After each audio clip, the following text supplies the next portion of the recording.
This is a stupid song, it just goes on and on. You might find some meaning, but you would be wrong. All right. So today I picked two... Let me cut you off. I was under the impression we weren't doing this segment because I thought we did this already when we talked about Anthem. I could have done the whole thing just about Ed Nordholm, but... and you know what? I shit on Ed Nordholm a lot, and I know he's kind of the head of Impact, but there's others. And I actually thought to myself, I'm not going to go on a tangent, but I thought to myself, Scott D'Amore is a part of Impact. He should know this shit. Yeah. Like, why aren't they using him as a resource for this stuff? You know? Whatever. I'll talk a little bit about that after this segment. Okay.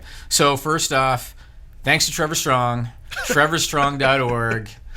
Check that out for the usage of the stupid song. Now today, two of the stories that I picked, one of them I picked kind of for Nigel, and the other I picked kind of for you, Sean. All right? Okay. And this first one that I kind of picked for Nigel, I chose this one because this is an example of bullshit bureaucratic red tape. Yeah? That's an example. And this is why I picked it. And as a father myself, this pissed me off. So it was reported by WTSP 10 News out of Tampa Bay on October 13 that a 2-year-old boy from Atlanta named Anthony Dickerson Jr. was born without kidneys and is in dire need of a transplant. All right? His father is a 100% match, and his father is a willing donor. Okay? That should be the end of the story, right? Yeah. His dad violated probation in September on a charge of possession of a firearm.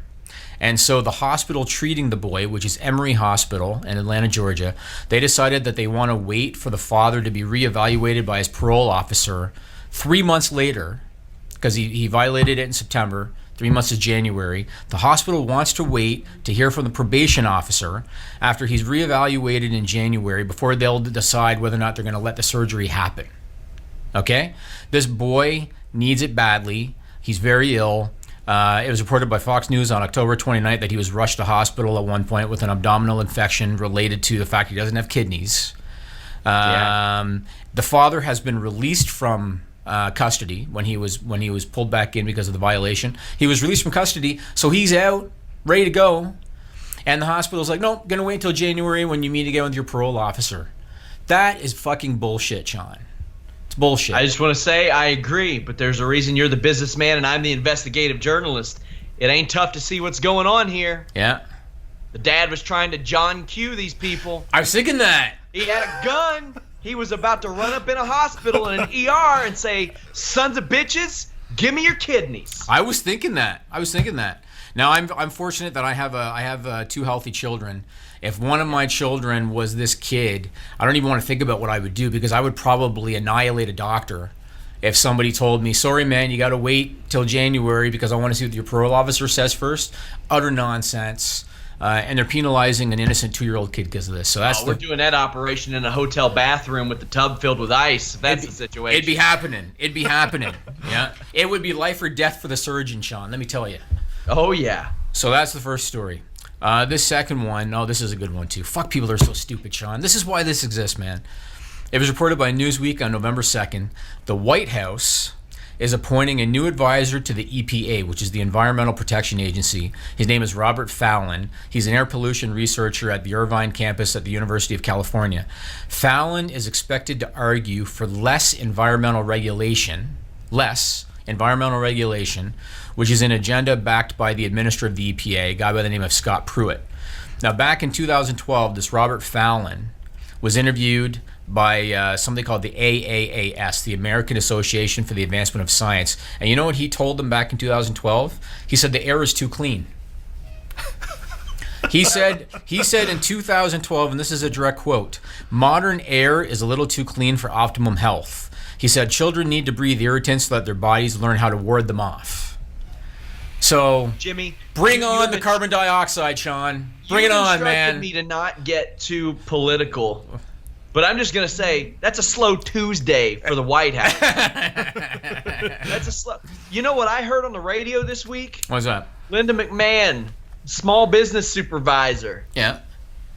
Giving some tips. Yeah. Oh, that's been known for a while now. Yeah, of course. Yeah. How about Betsy DeVos? Who's that? Oh yeah. Exactly. Oh, yeah. Go look her up. Okay. She might resign though. But you think? Okay, this is not a religion. This is not a political podcast. Oh, look, you've done so many religious-based ones that you've default. So this is not a religious podcast. But I'm not shitting on the religion. I'm shitting on stupid people within the religion. It's well, different. Hey, man. I'm not going to shit on the president because then you're killing half your audience. So I'm not going to do that, Sean. Yeah. All right? Number 3, this is reported by the Chicago Sun-Times. I picked this one for you because I know that there are certain stories about certain content that you really appreciate. And so this one's for you. It's about duty? It was reported, I get close. It was reported by the Chicago Sun-Times on November 2nd that a 19-year-old man named Terrian Pouncey accidentally shot himself in the penis after he cheddar bobbed himself.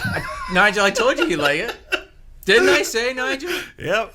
So he accidentally shot himself in the penis, and it's kind of funny how he went about it. So he decided to hold up a hot dog stand. So he didn't hold up, let's say, a jewelry store or something. He held up a hot dog stand. He held up... Plaxico Burress? What's that? Was it Plaxico Burress? Might as well. He held up... NFL player spent 20 months in jail after he shot himself at a club. Well, this His gun was in his sweatpants. Okay. So this guy held up 2 vendors at gunpoint. They passed him the tip bucket, which contained singles. The tip bucket fell over. Bills went flying. This kid bent over to collect the cash off the ground. He had the gun in his waistband. It shifted and it went off. Shot him in the penis. He's recovering in hospital as of last Thursday, and he faces 2 counts of armed robbery. That is a phenomenon known as cheddar bobbing. Do you know who Cheddar Bob is? I do not. You ever watched the movie 8 Mile? No, I have not seen that movie. It's worth a watch. Eminem's friend in the movie shoots himself in the leg. And since you bring up a hot dog stand, I don't know when we're going to talk about hot dog stands again. So let me share a story. On occasion, I corner some of the fighters from my team. If one of the main coaches can't make it or something like that, they'll send me and another person there. Myself and our strength and conditioning coach had to do that while our coaches were off training somewhere. We were booked at a place called Dale's Hot Dog Stand in Richmond, Kentucky, which is like more of a bar that I think started off as a hot dog stand. But at this fight, this should tell you all you need to know about commissions. They approved and licensed 2 amateur women, at least 200 pounds each, to fight. So now I can always say that I watched 2 200-pound women fight at a hot dog stand. That's the state of state athletic commissions that they approve that type of stuff. There you go. It was go. terrible. There was a party going on next door. So did you see... Pat Fannin tells me that Dale's hot dog stand burned down. Oh. I'm shocked. You didn't see that coming as part of the story. I didn't. No. Stupid people. You have to look it up. In a sketchy fire, he says. Well, okay. So did you see Ric Flair's